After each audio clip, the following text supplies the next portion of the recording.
Welcome to Voices of Resilience, part of the Iron Sharpening Iron universe, where stories of strength, healing, and hope come to life. I'm your host, Davina Lyons, also known as Mama Lyons, and this space is dedicated to amplifying the voices of those who've turned pain into purpose. Each episode, we dive into real conversations about courage, self-discovery, and rising stronger than ever. So lean in, take a deep breath, and be inspired by the incredible voices of resilience, because every story has the power to heal.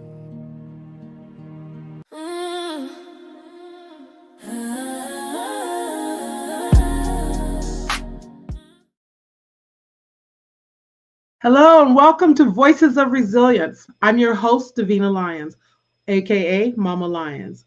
I'm so grateful that you're here with us today. This show is all about real people, real stories, and the powerful truth that no matter what we've gone through, we can rise, rebuild, and live on purpose. And today's guest embodies that in such a powerful way. I'm honored to welcome Lisa Guice, author, international speaker, and America's #1 purpose, product, and profit strategist. As the CEO of Lisa Guice Global Vision LLC, she partners with CEOs, entrepreneurs, and high-achieving leaders to align their business goals with meaningful purpose, innovative product strategies, and profitable growth. But what I love most about Lisa is not just what she does, it's who she is and what she's overcome. Behind the titles and the success is a powerful, resilient story, one that includes pain, pivots, and a decision to stand fully in her purpose and help others do the same. In this episode, we're going to talk about what it really looks like to keep going when life hits hard, how to turn your story into strategy, and why owning your voice is the most profitable thing you could ever do, personally, professionally, and spiritually. So settle in, take a deep breath, and get ready to be encouraged, challenged, and inspired.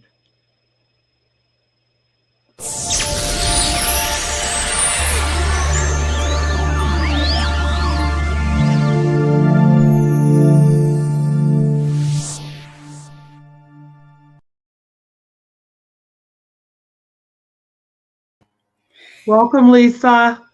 Thank you. Oh my gosh, I got emotional. I got emotional watching your intro and the video. I'm just so proud of you. Oh my goodness. It was amazing. It was beautiful. Thank you.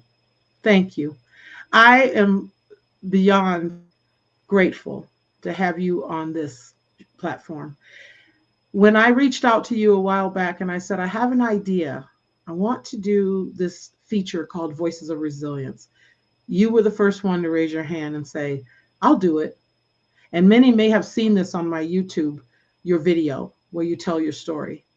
I'm excited that today you get to tell your story real time and you get to really share even more than just a 3-minute video or a 6-minute video or however much it was. I'm excited that you're here because I know that there are numerous people out there that will benefit from what you have to share. I'm all about really reinforcing the notion that when people are resilient, they can pretty much guide their lives through the toughest of times. And I think today you're going to prove that.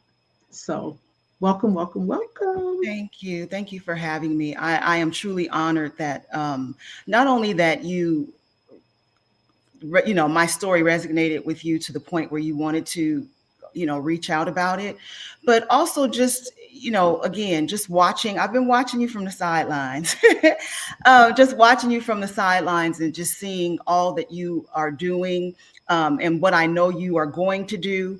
And, the platform that you are allowing others to actually grow and heal.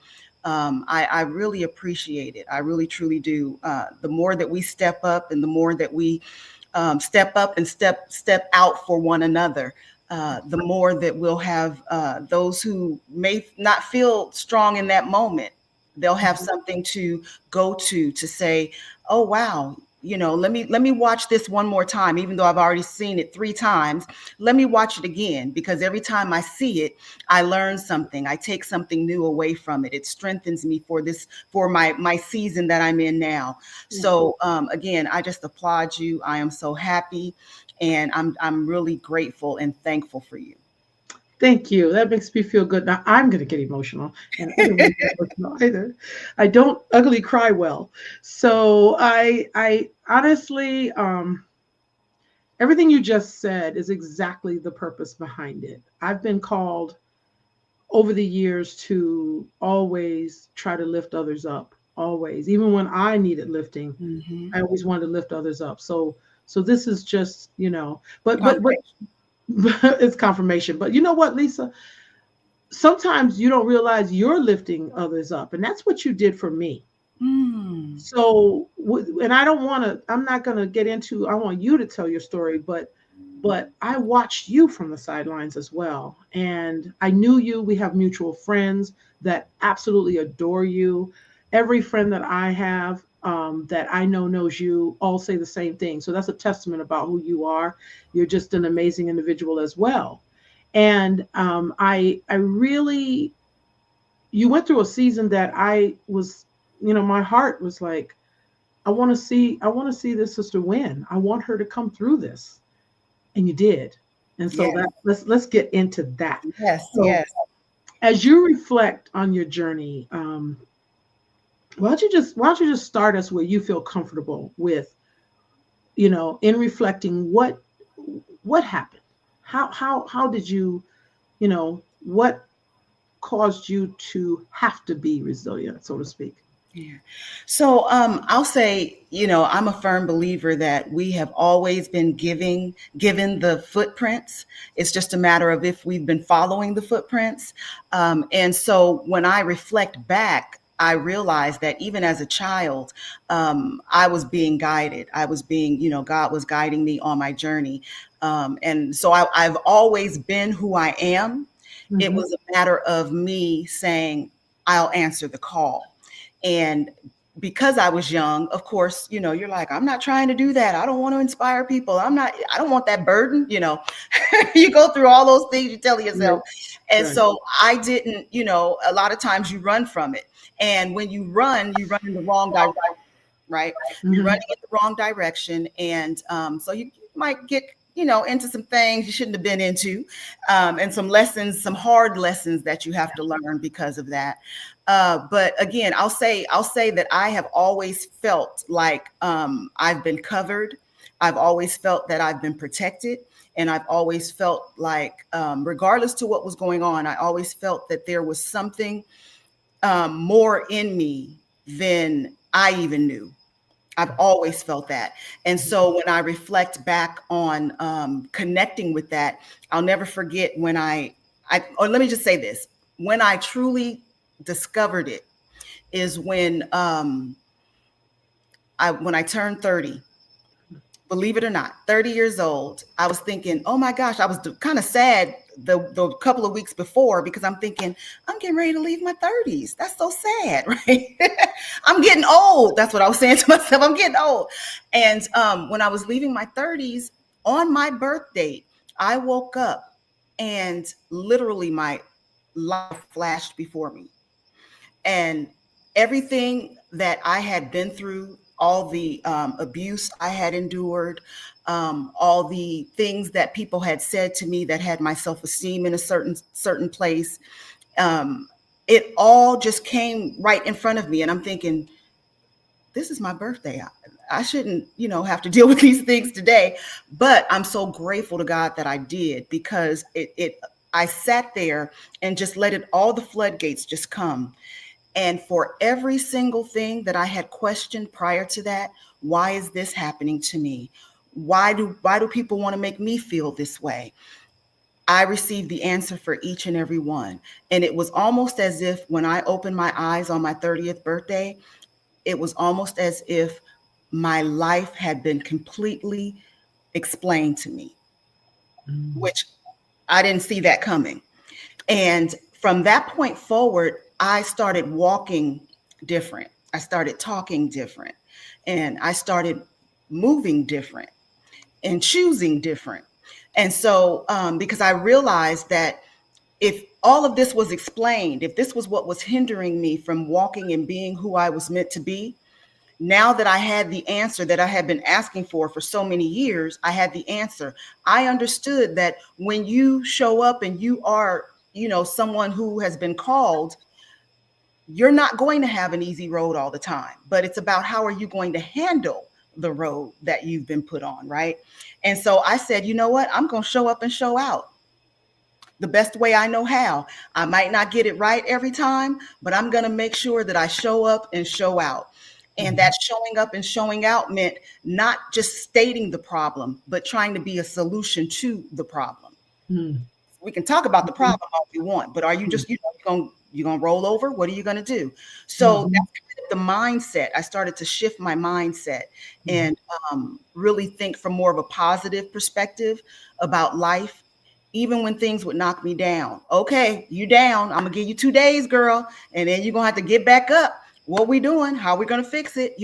So just approaching things from that perspective is really what when I reflect back, that's really what stands out to me, that I did a mind shift, and that mind shift required me to actually change my action, change the way that I related to people, the people that I let in, as I like to say, the people that I allow to sit on my front row. And just because you're not on my front row doesn't mean you're a bad person. That just means that in this season, for this reason, you're not on the front row. You might, but you're still in the theater, so we could still connect. But I had to move like I was called. Mm. So you identified exactly what you needed to do, and then you made the change. Mm-hmm. So not only did you reflect, but you took action based on your reflection, and that's really powerful. And people hear me talk about the framework of Rise, and that is exactly what how it starts out with, obviously reflecting, and then once you identify what it is that you need to change, and most times it is the mindset. Makes sense. Now you started walking different, so you took a stand. So you're moving through that framework beautifully. Tell me more in detail about what that looked like.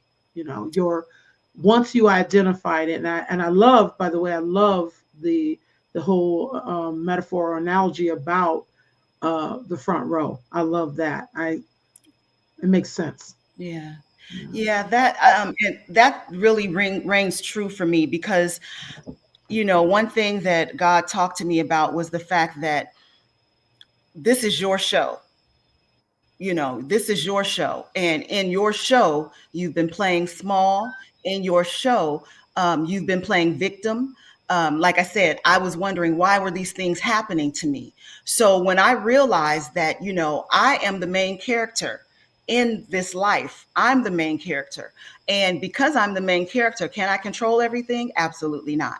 But what I can control is the way that I react, the way that I implement, the way that I carry myself. Mhm.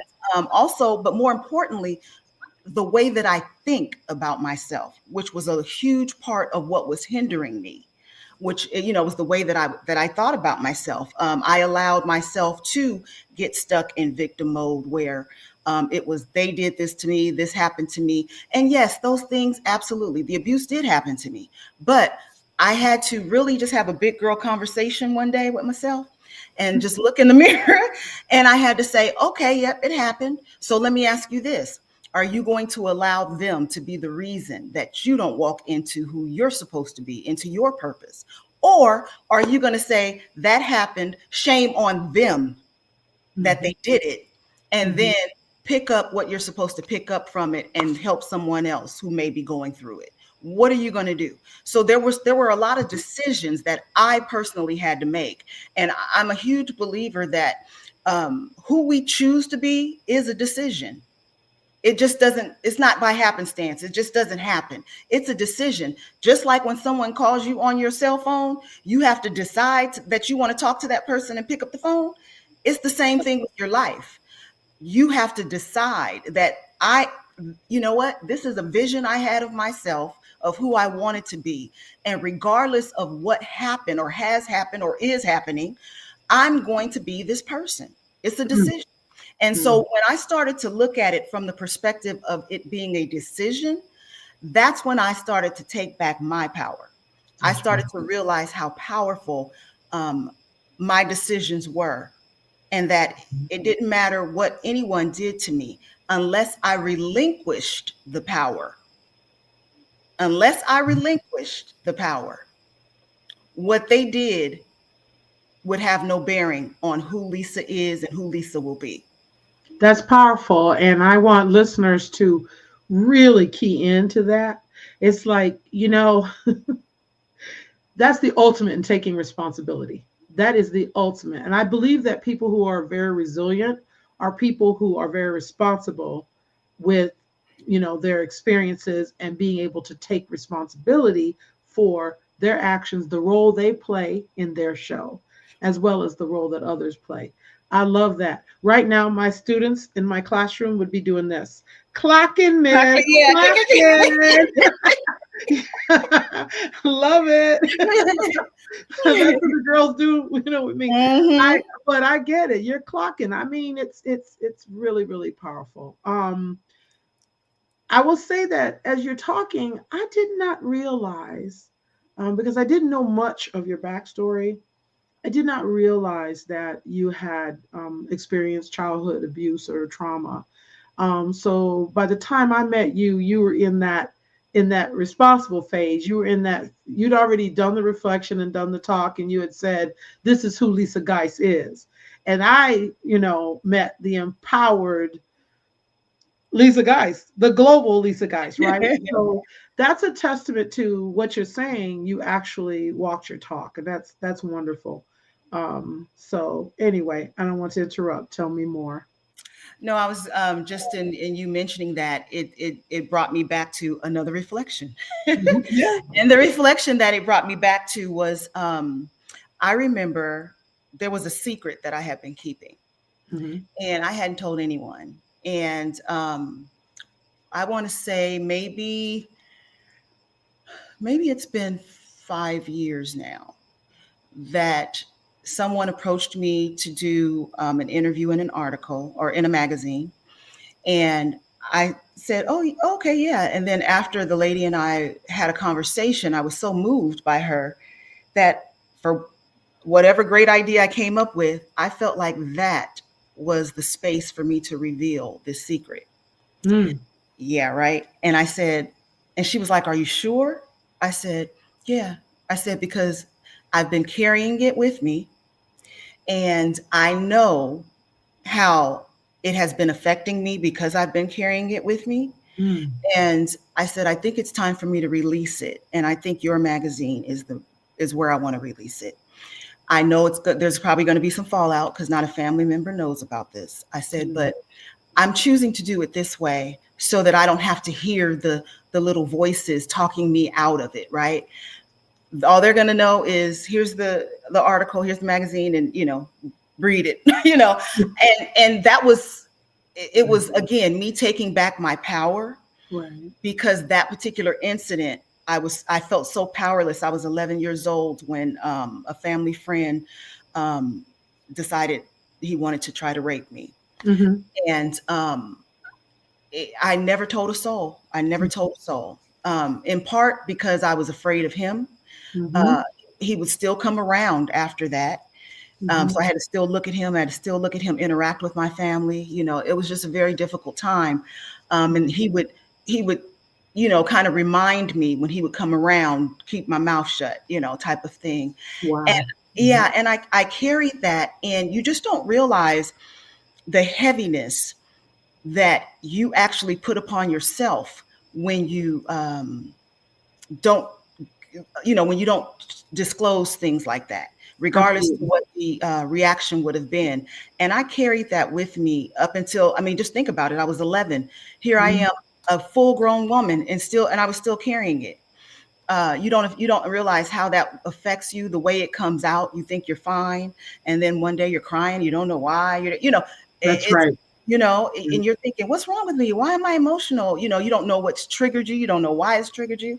Because in order for you to carry something around for that many years, you have to have put it away somewhere within you, Mm-hmm. almost, fooled yourself in trying to forget it, but it's there. And so I started to go through, after that, I started to go through this process where I said, you know what?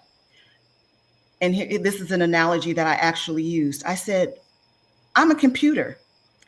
I don't allow my computer to not be cleaned out for 5 years Mm-hmm. or for 20 years, right? What would our computers look like if we didn't clean them out for 30 years, right? They Correct. wouldn't work. Right. So, I said, you know, I have to get this out. I have to get things out that don't belong, that aren't a part of my original DNA when God put me together. The more things I collect along the way, I Mm-hmm. am altering.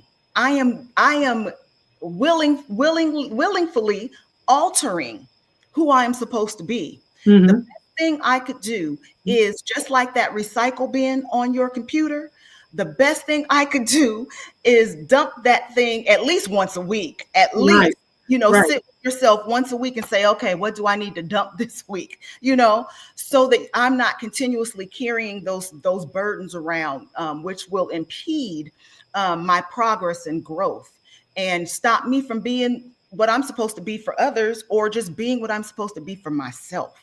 And Yeah. that's what was happening. There was a part of me that could not show up for Lisa because at 11 years old, I ended up in agreement.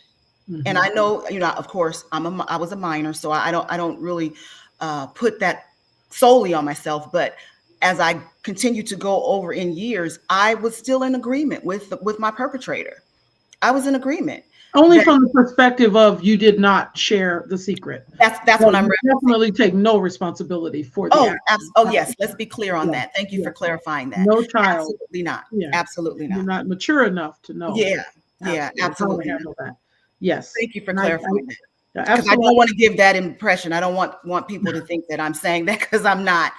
Yeah. I'm just saying that, every part of me, when a situation arises, Mm-hmm. I always try to look for the lesson, Absolutely. Mm-hmm. as well as, if I did have any responsibility, what that responsibility was. And you're right, I had no responsibility to what he did, but as an adult, it just didn't make sense for me to continue to carry that. I So agree. Yeah. I did it in the biggest way I could think of, which was just put it in a magazine, right? And how did that go? I'm curious. How did that Yeah, go? my mom was like, um, wait a minute, what? What happened? Mm, wow. And she was like, when did this happen? When did, she wanted the whole complete story. And she was upset with me, of course, for not Saying sharing it something. with her. Yeah. Yeah. And then also because my it happened at my aunt's house, and that was someplace that I would frequent. And so, of course, as a mother, she's thinking in her mind, all the times that I was at my aunt's house after that, what did I go through? Could this have been the reason that I was acting this way or that way?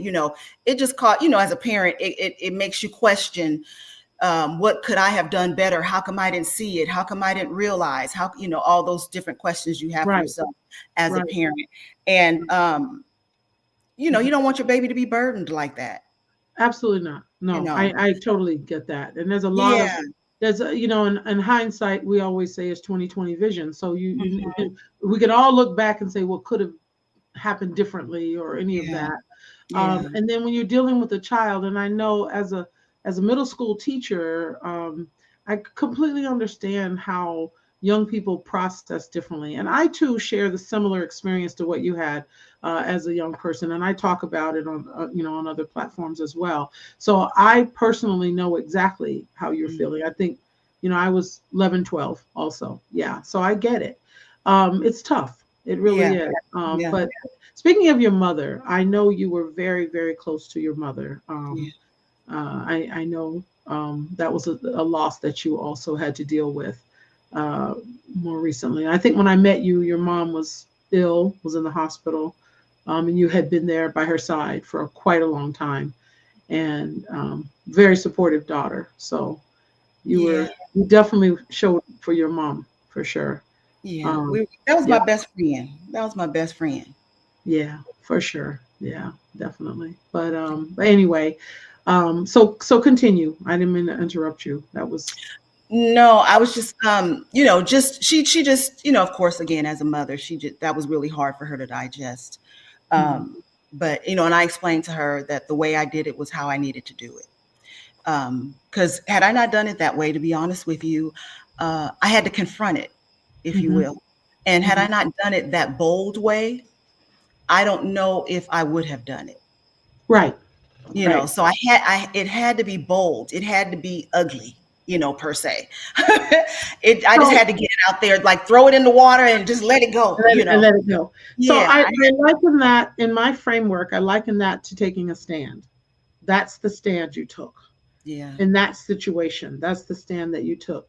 And so you made some decisions, and then you obviously reclaimed your power through that Mhm. experience.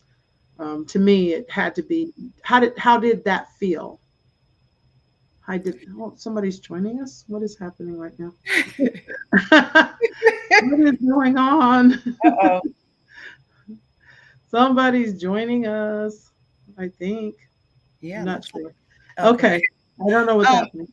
so it felt freeing. It was almost as if, again, I was cleaning out my recycle bin, and I needed, and the feeling that I had afterwards, it was so freeing. I reckon it back to how I felt when I woke up on my 30th birthday and everything was Mm, explained. That mhm, feeling, that I'm free. Oh my goodness, I'm finally free. And I felt that way. I felt like I was free. I was finally free. And so it encouraged me, believe it or not, it encouraged me to continue to dig to see, well, is there anything else left? You know, um, I didn't want to just grab everything and throw it out, right? Because you have to be careful when you're um, digging up emotional trauma, mhm. physical trauma. You have to be careful that your psyche can handle what you're bringing up. But believe it or not, it actually encouraged me to create a program called Partnering with Your Inner Critic. Oh, I Yeah. like that. And so, I've always felt, even growing up, I always felt like I had different perspectives on things than others did. And so I said, I believe that this is part of my calling, is the way that I see things, the way that I digest things. I said, I think other people can benefit from this. So I looked back on how that particular incident, how it had me feeling about myself as a child, teenager, growing up, young woman. And I said, instead of running away from it, I needed to partner with it. And so me actually releasing it was me partnering with those feelings, with those emotions, and then leveraging those feelings and those emotions for my next. And that's really what I believe it gave to me. It gave me the power to see my next, accept my next, and walk into my next. Nice. Okay, you're next. Talk about that. So my next was, really just pouring into different individuals. I had come across, my daughter was being bullied. And so I immediately recognized all of this, right? And, I had a conversation with her and she disclosed who was bullying her. I went into mama bear mode. I'm not going to lie. Originally, I went into mama bear mode. I That's wanted to right. go fight the kids, but I said, Lisa, you can't do that. It's like the kids. It's like the Can't do kids. that.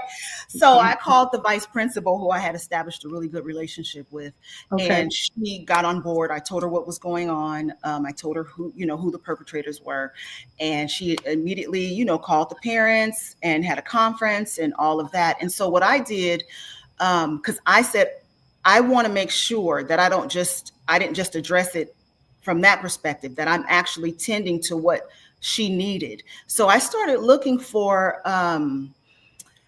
programs that I could put her in that would help rebuild her self-esteem.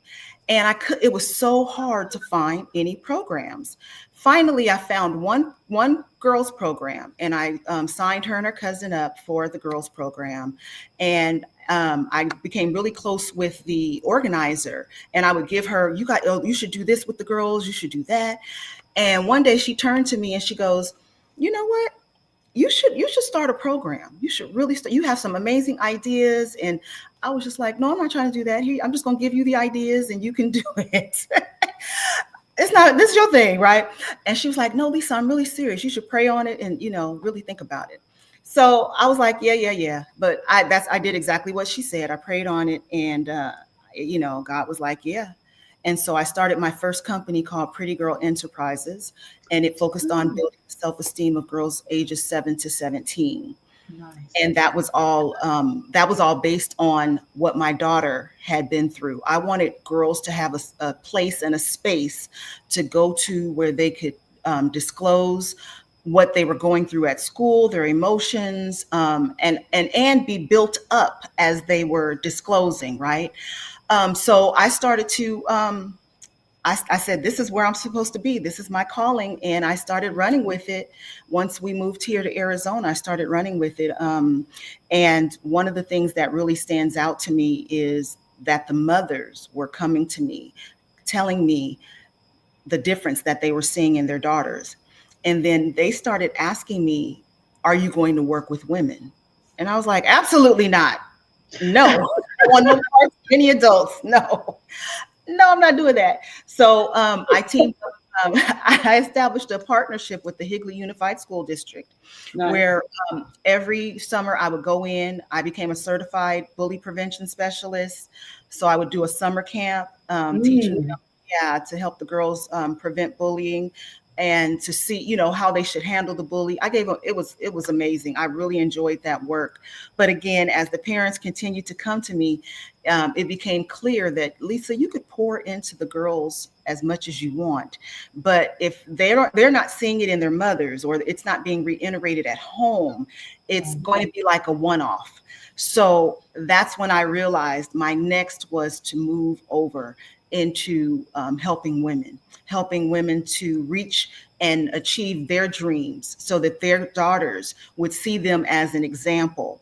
And I created Rain by Example, REIGN, Rain by mhm. Example movement. And so it was encouraged that the mothers just really like, what are your dreams? What are you trying to do? And I started helping women open up their businesses, structure their businesses, make their businesses profitable. And so that's kind of how it all started. But my reflection Mhm. is that when I really dug deep, I realized that although Pretty Girl was started from my daughter, that was me going back, lending a hand to my inner child. And that once that was fulfilled, it was time for me to come back in the woman that I was at that time, and to love on her and to help her to go to the next level. Oh my goodness, I relate in so many ways. I relate to how you one thing morphed into another to another.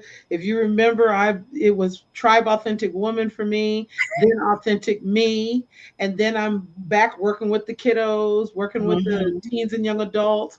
It and at the end of the day, I had the same revelation.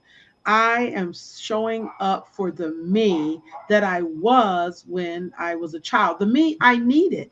And Yes, so it becomes this symbiotic relationship with your absolutely. inner child, and you're showing up for the adult as well as the young person at the same time. Mhm. Absolutely, I relate. And then there's this, for me there was this aha moment of, okay, I've landed in the right spot. Like right now with the podcasting, with everything I'm doing, I'm like, I'm in this sweet spot where I get to get that message out. I get to help the people I want to help. Where was your sweet spot, Lisa? Where did you wake up and say, "Oh, this is it. I'm here." You know what? Believe it or not, my sweet spot is right now. Okay. right now. It's after battling breast cancer for 2 years, after Right. losing my mother, after losing my father. This is my sweet spot. I have, it's so crazy to say when I'm talking about the loss, right? It's so crazy to say, but I have never been more complete and happy than I am right now. Mm. In business, in life, I have never been more happy. And I didn't even like, you know how you don't yearn for a feeling because you don't know of the feeling.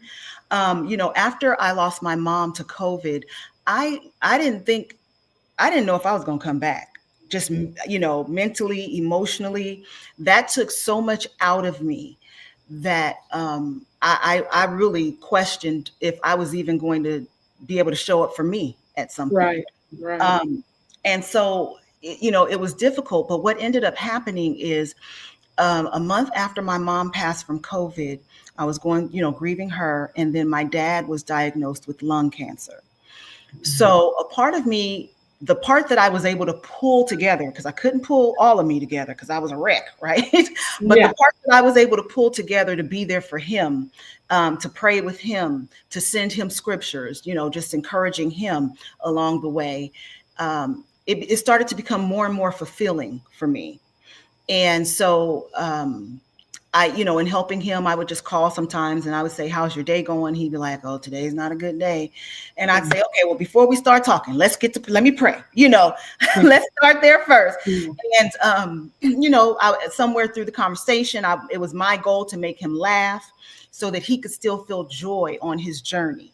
And, he ended up surviving his lung cancer, and we were so happy about that. And then I'll never forget the day that he called me to tell me that um, they say I now have brain cancer. And I went into, that's okay. Let me pray. We gonna come on now. We beat it once. We're gonna beat it again. Went into my whole little spiel, and then we got off the phone. And then 2 hours later, they called me to tell me that I had breast cancer. I'm looking around like, okay, Ashton Kushner, where are you? Like, Right. I'm being pumped. This is, this can't be happening. Right. But it was happening. It was happening. And my very first thought was, oh my goodness, my mom's not here. Right.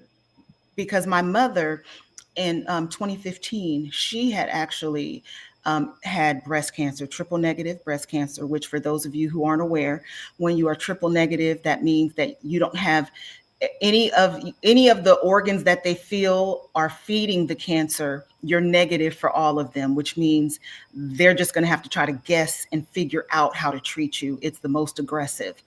Um, so she had it, but during that time, I was with her for every appointment, every chemo treatment. And during her chemo treatments, I had been saying I was going to be an author for 5 years, hadn't written a word. And I said, "Well, we're at this hospital for 4 hours, 3 times a week. I need to do something, Lord. What is this? What am I supposed to get from this?" And he was like, "Didn't you say you were supposed to be an author?" Oh, okay. So I sat by her bedside while she was getting her chemo treatments, and I wrote my first book and became an author, a published author. And it's called You're Just a Quote Away from Your Greatness. And that book, literally, because what I had an up close personal view of was all those people fighting for their lives. And I thought to myself, here they are fighting for their lives. They're fighting for another chance to dream. God has put a dream in you that you've been carrying around for 5 years, and you have not even picked the dream up. How dare you? Mm. If I bet you that if you said, "Do you want to switch places with me?" they would. And it was almost that the Mhm. gall of you, right?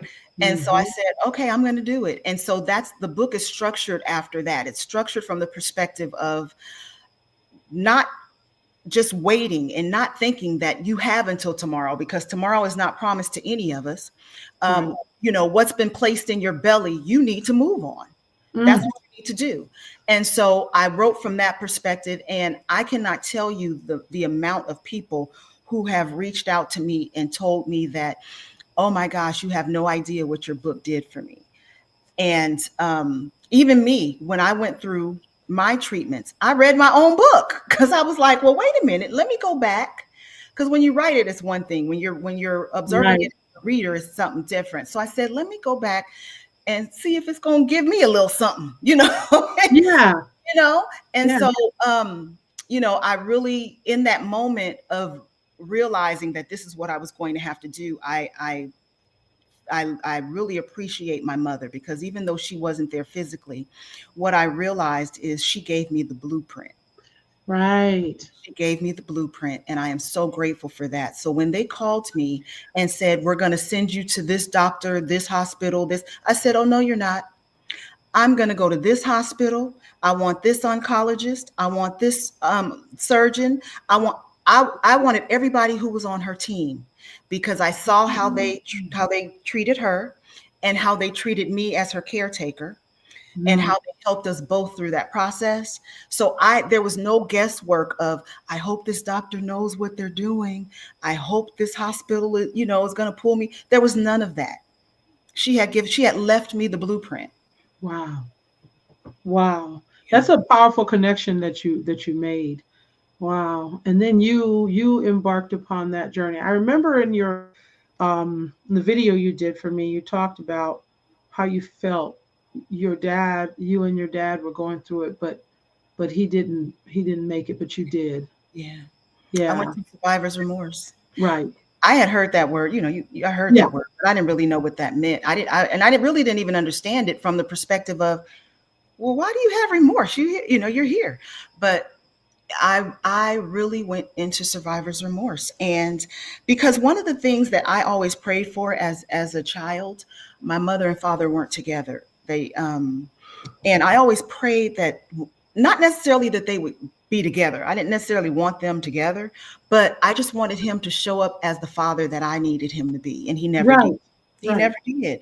And I would always be the one to kind of reach out and try to establish the relationship with him. And there would be times when I would get tired of that and say, forget it, I'm not going to call him then, and get mad about it. Um, but you know how they say, fatherless daughters, Yes. how that affects you. Yes. When I reflect back, it did affect me. It affected who I was as a woman, but it also made it so that I knew what I didn't want in a man, if you will. Yeah. Let's say. Yeah. That's the lemonade right there versus the lemons. Yeah, Absolutely. yeah. Absolutely. So yeah, but you regardless, you always have a desire for your parents to love you a certain way, be a certain way. But it wasn't until that time when we both were fighting cancer together, and that's exactly how we both looked at it, that we were fighting together.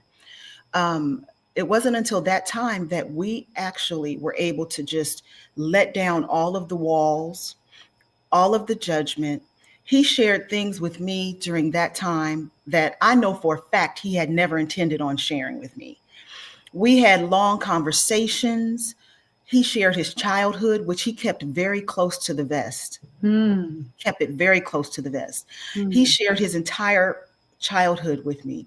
And I'll never forget the day when he decided to do that. We talked for probably about 2 hours, and he went all the way back to when he was like 5 years old. And I'm holding the phone like, is this the guy? Is this the daddy? Who is this person on Right. the phone right now? And it Right. was almost as if he said to himself, I can trust her. I can trust her with this information. I don't have to be dad right now. I could just be that vulnerable little boy who had to fight and struggle all his life and who didn't feel the love that he deserved. Because I know that she isn't going to hold this against me. Right. And I'm telling you, by the end of that conversation, I remember getting off the phone again. It was almost like a purge. The answer to, why isn't my dad here? Why doesn't he call me? Why, all those things, all those questions I had, they were finally answered. And I realized that people can only give you what they have the capacity to give. That's right. That was a huge lesson. And so any bitterness that I had over the years towards him, any judgment that I had, it all went away in that one phone call, because I realized he gave what he could. But understanding where he came from, it made complete sense why he did not show up for me. And it's because no one showed up for him. So he Oh, didn't even know what that looked like. that's powerful. He That's didn't powerful. even know what it looked like. Absolutely. But he loved you, Lisa. He loved you the way that he knew how. That's right. And That's so, important. Yeah, I need people to really hear that piece of it, because there are some people out there right now that are going to listen to this, and this will be on in forever and ever. And somebody 10 years from now maybe could come across this video, because we are going to be live streamed everywhere.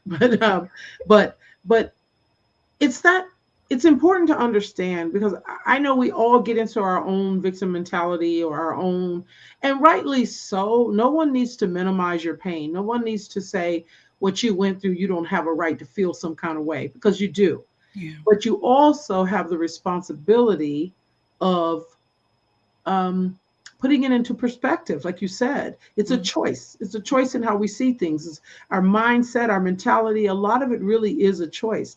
That's Now, some people may not be at a stage where they can do that. I know when I finally realized that my mother did the best that she could is when I asked her one time. She was really upset with me about something, and or just upset in general, because my mom kind of stayed in that frame of mind. She wasn't happy with her life, and she was always that way. And I being who I am, couldn't understand it, because Mhm. I'm all about personal development, and rah Yeah. rah, right, and woo woo. That was not my mother. Trust, that was not my mother. And in fact, she didn't understand, what are you doing? She didn't understand half the time all the things that I was talking about. But I said to her one day, why can't you love me? And I know I blogged about this. Mm. And her response was, what is love? What does Oh. that look like? I Mm. don't think anybody ever loved me. So how would I know how to love you? But I did take care of you. You grew up in a beautiful home. You had the best of everything. You had food. You were clean. Your hair was always perfect. I did everything that I knew to do. That was her love. That was her love. And my mom was an amazing housekeeper, home decorator. I mean, I did grow up in a palace. That's just, I used to call it a clean room, because everything had to be clean all the time. But but what I will say is that when I look at that and I look back on it, I had to put in perspective that, and I had to give her flower. I had to say, you know what? She was a good mother. Mhm. She was a good mother who had some issues. Mhm. And I was fortunate that at her bedside, as she was passing, I had the opportunity to say those things to her. Oh, good. I really did, and I had a chance to tell her how much I really loved her. But she wasn't talking back much, because she wasn't in a state where she could. But she acknowledged, by nodding. And I didn't even realize that she was about to pass away. Like, I was so oblivious that I'm Yeah. thinking, she kind of made a face at me at one point when I said, "Oh, I can't wait till you're up and you see how beautiful this home is," because I had put her in a group home, like a hospice group home. Mhm. But I was in denial. I Yeah. wasn't, I wasn't ready for her to go. I was thinking, now we're gonna fix this. We're gonna patch it up. Yeah. But what I was allowed to do is to express my feelings genuinely. And so I, to this day, have such a good feeling inside with respect to that. But the main lesson was, she did do the best she could. Yes. She did. And I And said, that's all like, any of yeah, that's all any of us can be expected to do. I mean, as yes, parents, we're going to make mistakes, absolutely. Yes. and it's about what was poured into us.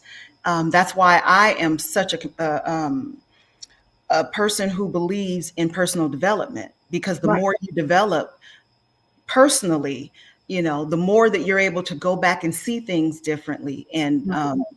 you know, I'm really glad for you that you were able to see her. Mm-hmm. A lot of people don't see the Right. person they love before they Right. pass. Right. And for me, that was another pivotal moment. When my mom passed, I was, because I used to always say, "What are your goals?" Because, I'm Miss Right. Business Coach, like, come on, let's work on something after you come Right. out, sir, let's do it. And she's like, "I'm just glad I'm here. Right. I'm gonna go play cards and games with my ladies." She's like, "What do you leave me alone?" Calm And down. I did not understand that. Like, who's waking up without goals? Who's Oh waking my up without, God. well, Lisa, that was your journey. But I didn't see it that way. And so I did not realize till after her passing, and it was the day of her service. I was like, I'm not gonna be able to go to this service. I can't do it. And I said, God, I'm gonna need you to give me strength because I think I'm not gonna show up. I'm not gonna go. And I said, I need to know what this is for. What was all this for? And it all came flashing down. He just started giving me downloads, and I was able to see her as a person. I was able to see that even though I was asking her what was her goals, and to me it was like, huh, you don't have any.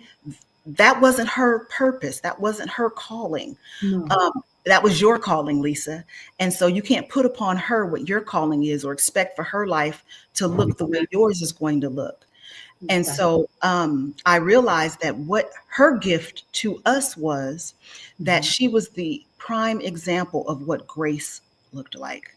Yeah. She gave everybody grace, though even people who did not deserve it, that I would always get on her about and say, Mhm. why are you she was like, no, Mhm. it's gonna, and so I saw her grace, her mercy, her favor that she had for people. And that's the reason, like, I wear my necklace 555 in the Bible. It represents, every time it's mentioned, it represents either grace, mercy, or favor. Okay. Um, and she passed on the 5th. It was in the 5th month. It had been 5 years from when she had been sick. I said that, so those are my angel numbers. Those are my angel numbers. And but a part of me felt so, just so guilty for not seeing who she was in her totality before she left here, and not being able to Mhm. appreciate it while she was here. Mhm. So fast forward to when my dad got sick, and like I explained to you the day that we had that great conversation. I remember getting off the phone with him and understanding that that was God's way of showing me who he was before he left here. Yes. So, and I was so grateful. Mhm. I just cried. I was so grateful. I said, you know, and I knew at that moment, I knew he probably would not make it. I knew Mhm. that. But I was going to still stay prayed up. I was still going to, encourage him. Sure. But I thanked God for showing him to me so that I would not feel that same guilt with him that I felt with my mother, showing him to me before he passed, which allowed me time after that when we would speak, and I was truly able to appreciate the newfound father that I had been introduced to. And we were the closest that we had. I'll tell you this, the relationship that I have been praying for all my life, I finally You received with got him. it. And I'm so grateful and so thankful of the months that I had in that relationship, the love we felt. My dad wasn't a person, he didn't say I love you. He, all that mushy stuff, he would always say, No. he being mushy, you know. But what I realized is, in him sharing his story with me, I realized because he wasn't shown how to love, Right. Lisa, a part of what your job is from this point forward until he's no longer here is to show him how to love, Right. show him how you needed to be loved. And Yeah. so I would say to him before we would get off the phone, all right, talk to you later. I love you. And if I said it, he'd be like, yeah, I love you too. But he would say it back. Prior to then, he didn't tell me he loved me. You're right. He never said it. So Right. I knew I had to be the example to him of what love looked like for me, what his love looked like to me, so that he Right. could give it to me before he left here. So we were like this.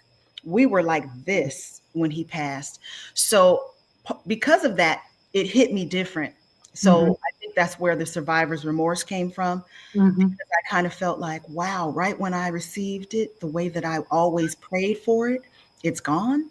How is Mhm. that possible? Why am I still here and he's not? You know, just all those different questions. Mhm. But the truth of the matter is, had it been the other way around and I wasn't here and he was still here, that would have took him out. He would not have been Mhm. able to survive that. So, Right. you know, in its proper order, Right. happened in Right. its proper order. Yeah. Right. No, that's a good point. Yeah, it's and your mother, I know that when I think about future now and I think about emerging as the person that you are now and stronger, wiser, the mindset, what do you believe that you're passing forward? What is the torch? If you had to personify the torch, what is the torch? I believe that what I am passing on is, well, a beacon of resiliency. Mm-hmm. Um, I can't tell you how many people called me while I was going through my battle. They were calling to cheer me up, and they were like, "I can't. I'm so sorry. I called you to cheer you up, and you're cheering me up. This is crazy," you know.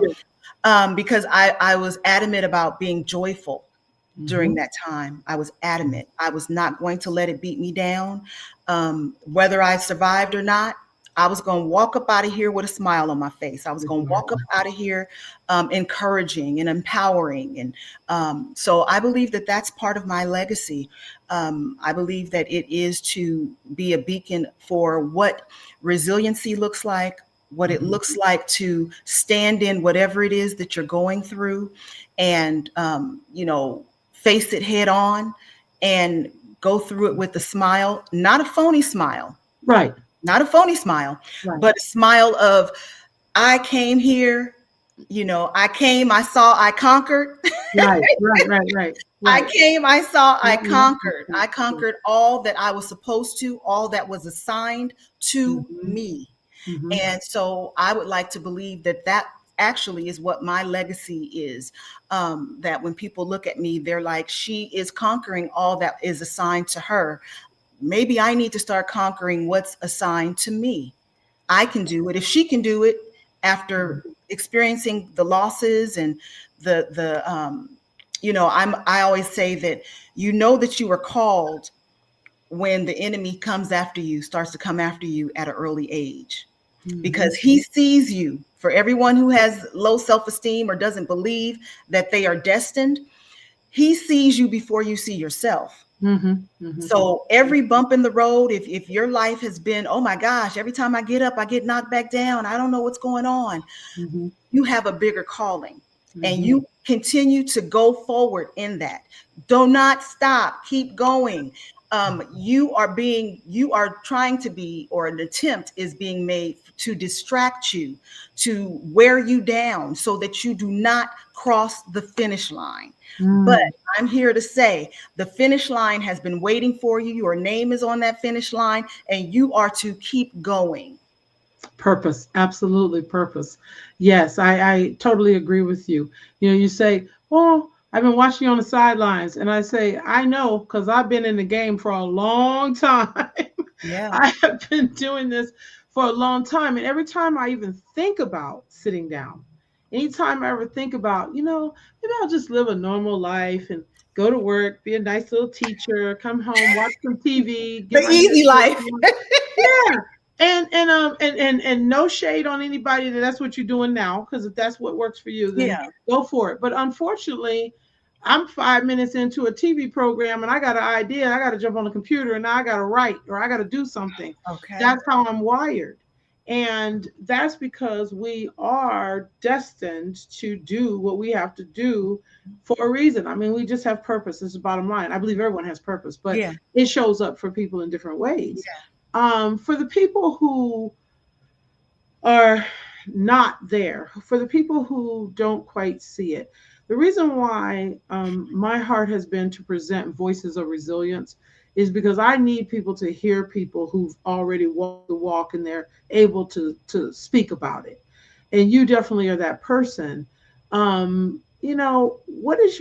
are your sort of parting words, or what message do you have for people who just they're not there yet, they don't see it, but maybe they've had some rough experiences, but they haven't had that revelation of resilience yet? Mhm. I would say, that one of the things that is beneficial to anybody, no matter what stage or space you're at, um, and this is actually one of the techniques that I use in my Partnering with Your Inner Critic program. Hmm. We got to do a rooting. We got to do that rooting. We need to go to the root of why you feel how you feel, where that feeling came from, what was the purpose of that initial root to take hold on you because it's holding you back. And then we go into how to leverage that root. Hmm. And so I would encourage everyone, if you feel like I'm just lost, I don't know, Lisa, I don't, girl, what are you talking about? Hmm. And I don't have a purpose. Okay. Well, let me just tell you this. The fact that you're even here means you do have purpose and Hmm. that your purpose has not been fulfilled. So I want to state that. So I would encourage you to go back, trace back through your life. Trace back, go far back as far as you can remember and start tracing. Start writing out things that have happened, the good and the bad and the ugly. Start writing them out. You will start to see the footprints. The footprints will slowly be revealed. And again, I go back to this because I truly, truly believe it. Hmm. When you do not, when you do not see yourself, fine, don't see yourself. But you need to recognize that the enemy sees you. He sees you. If you want to know you're great, people are always asking me, how do I know I'm great? Okay, well, let's talk about what you've been through. Let's talk about what you've been through. If there's been no distractions, there's been no destruction. If there's been, let's talk about those things. If Hmm. there has been, it's because there's greatness inside of you. There's Hmm. greatness inside of all of us. No matter Hmm. how big or how small, there's greatness inside of all of us. But you have to water that thing. And if you don't choose to water it, just like any plant in your home, without water, it will die. So it is your one of my quotes, one of my famous quotes is, if you do not track your successes, you will only remember your failures. Mm. Oh yeah, I like that. And That's so, true. That's true. yeah, and that is tied to your self esteem. When you Yeah. keep replaying the failures and you're just like, then you start to believe because I've had these failures, I'm a failure. That tells me you haven't tracked your successes. So you don't have any Yeah. successes to combat the failures. Yeah. So that's That's why the true. rooting process and going back, reflecting back is so important. You have the answers. It's just you haven't revealed the answers to yourself.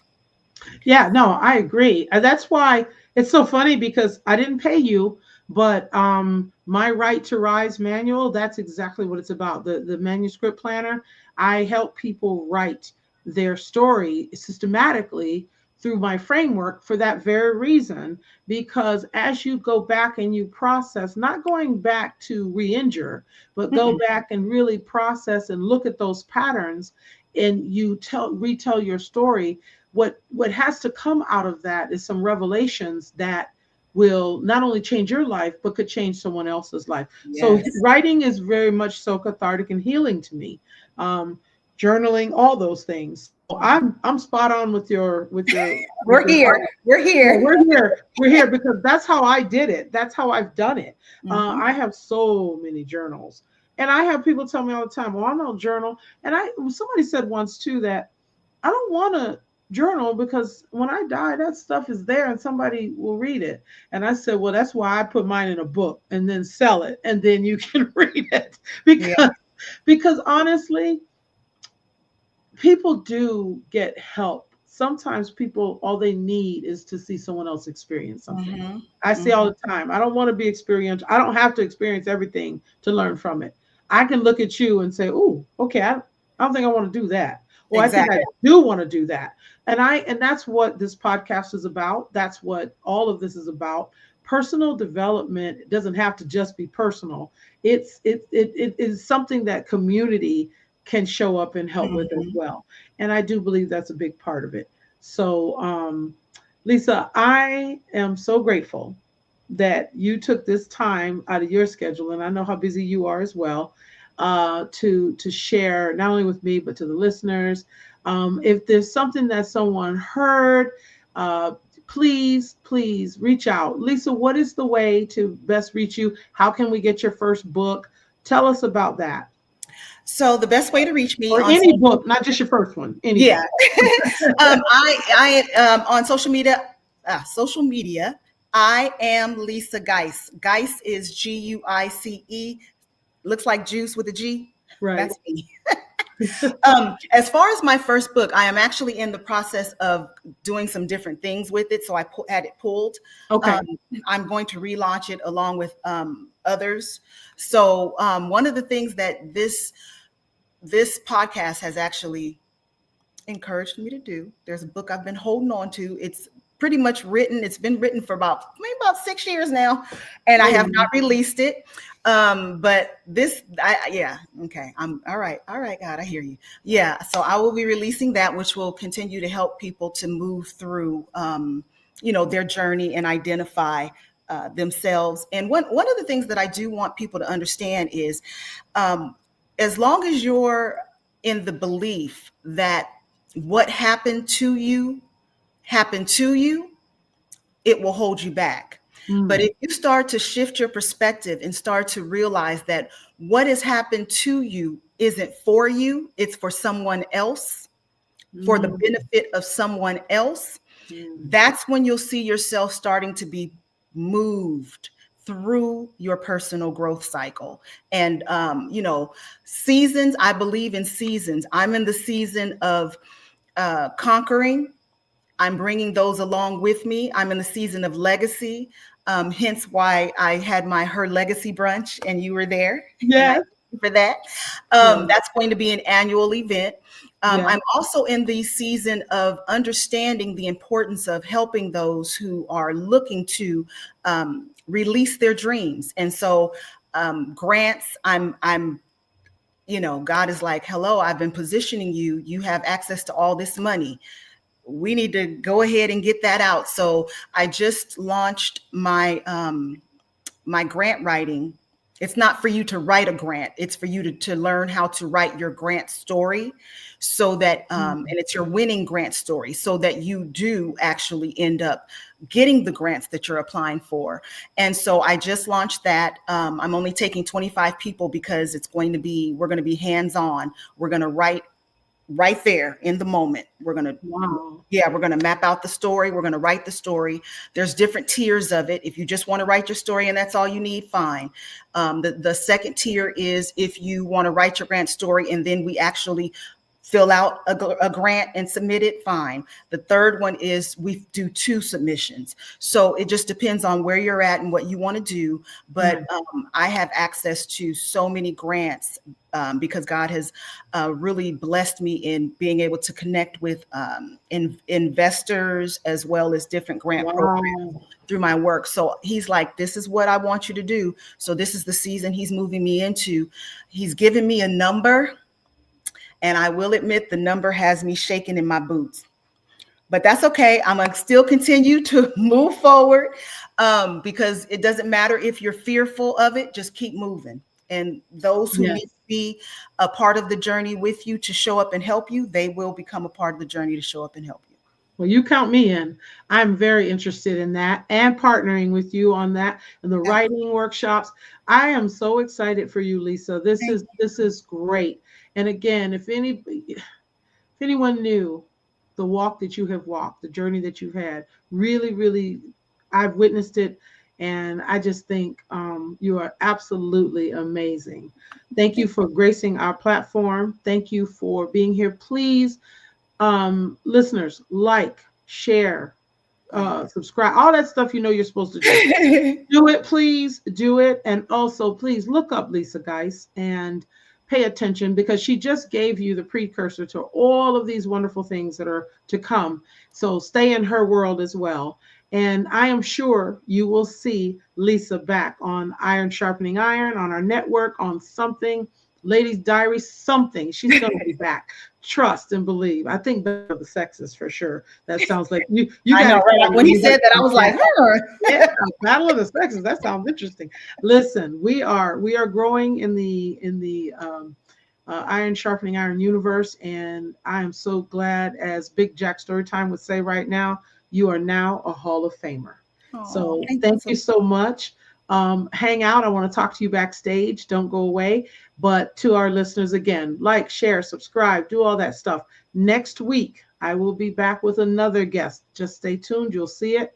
I'm so excited in the moment right now. I can't think of who that guest is. I'm just going to keep that real. So, so if I'm supposed to tell you right now, I just, but I've got so many lined up, which is very exciting, by the way. Yes.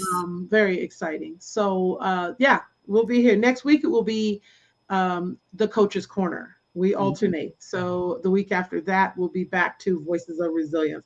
I want both of those, flavors being shared. The coaching, the educational side, but also we have to hear your stories. We have to know, hey, you too, this too shall pass and you will be stronger. So Absolutely. Absolutely. again, Lisa, I'm grateful. Thank you so much. All the Thank listeners, you. thank you. If you're listening to this later as a replay, please still comment. Please still give us some feedback. Okay. All right. With that being said, we're going to sign off, but hang in there, Lisa. Okay. Okay. All righty. And that's Bye, it. everybody. Bye bye.